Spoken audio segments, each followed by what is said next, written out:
Since long before Burnaby was named as such, storytelling was an important part of Indigenous communities, as a way to teach, as a way to entertain, as a way to share cultural imperatives. In fact, storytelling continues to be important for all the communities that gather now on these shared Coast Salish territories. It has been said you cannot hate someone whose story you know. We all take birth, live our lives, die, and along the way try to figure out how to be good people. Stories and storytelling have been our primary tools for doing so. Acknowledging the rich, textured, and layered history of this place, new immigrants gathered, developed a sense of their landscapes, let their narratives flow, and accessing a universal depth, they came away with a sense of community, feeling heard, celebrated, and seen. This is the good and important work of all nations learning to live together on shared territory in a good way. Hello, my name is Narges Govahi. I'm originally from Iran. My story started when I read Little Blackfish, written by Samad Behrangi, the Iranian writer and teacher. And I was only 6 years old, and it was the first book that I read by my own self. And my story and journey as a little blackfish started back then. Gradually I realized myself that I am the little blackfish because I have to fight to reach the sea, and I was always teaching my students also to be like that. Hi, my name is Monette. I arrived in Canada in December 2008, or almost 6 years ago. As a young child, growing up in the southern part of the Philippines called Zamboanga City, my father, who I called Papang in our native language, had Canadian business partners in the wood business. They were our neighbors, and I remember them as the MacIver family. Bob, Kitty were the parents, and the children were Dog, Robbie, and Charlie. They subscribed to a magazine called the Beautiful British Columbia Magazine. And after the MacIvers would read the magazine, they would pass it on to my father. My father had a lot of magazines in his bedroom, together with the Beautiful British Columbia magazines were Fortune magazines, National Geographic, and Reader's Digest.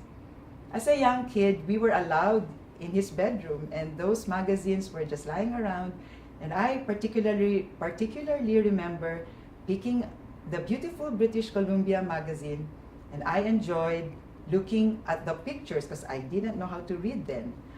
There were beautiful mountains, lakes, rivers, and trees.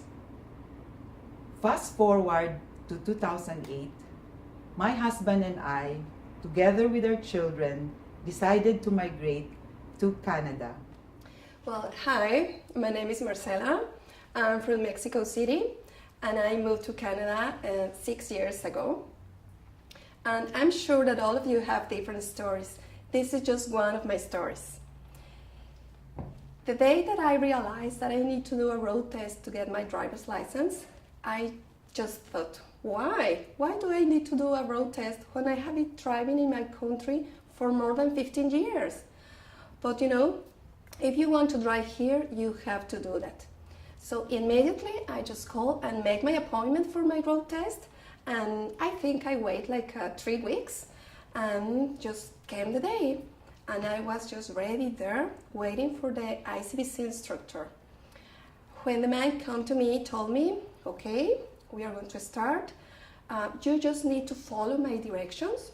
I'm going to take some notes about your driving, and just drive the way that you used to drive. That's it. At the end, I'm going to give you a feedback, and you are going to know if you pass or not today. Okay, so I was nervous. So we started the test, and you have to go out from the parking lot and turn to the right and just keep driving.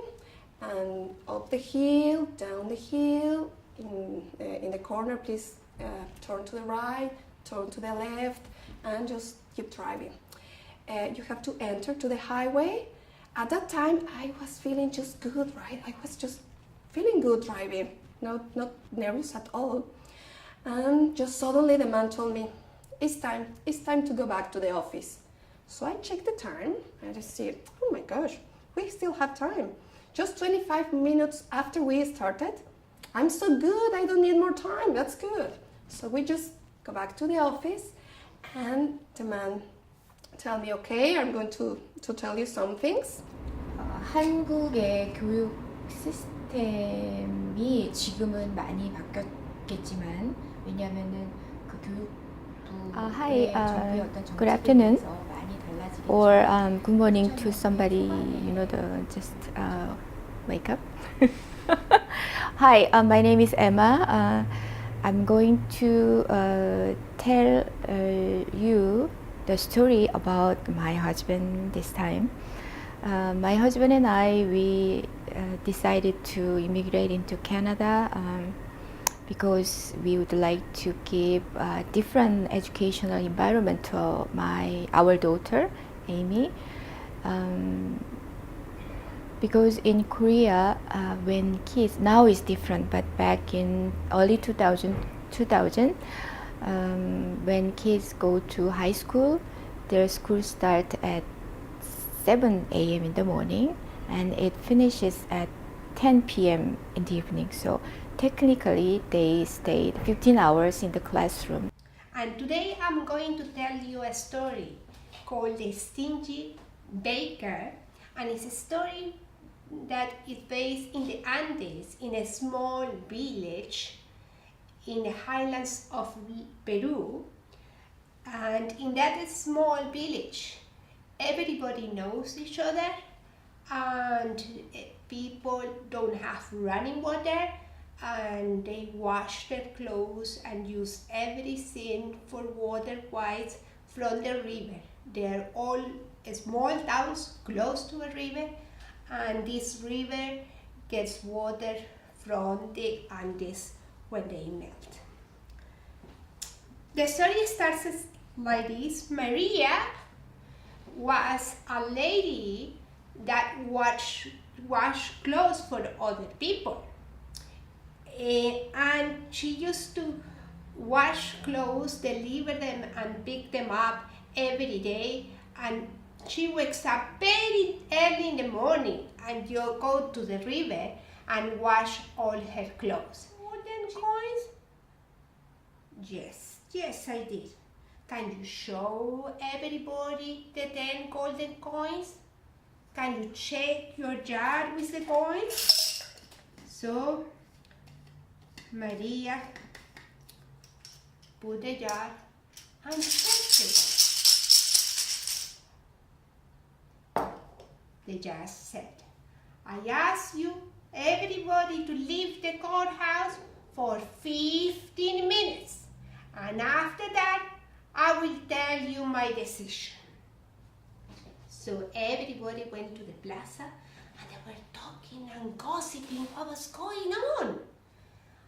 And the baker, he was alone, but he was thinking, rubbing his hands and thinking, oh my God, what I'm going to do with all the money I'm going to be granted.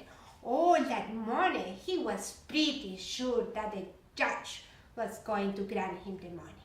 After the 15 minutes, the judge asked everybody in, and he said, I have rise to a final decision. Did everybody in court hear the jingling of Maria's coins? Yes or no? Everybody said yes. And so Maria enjoyed the smell of the baker's bread every day. So that's considered a fair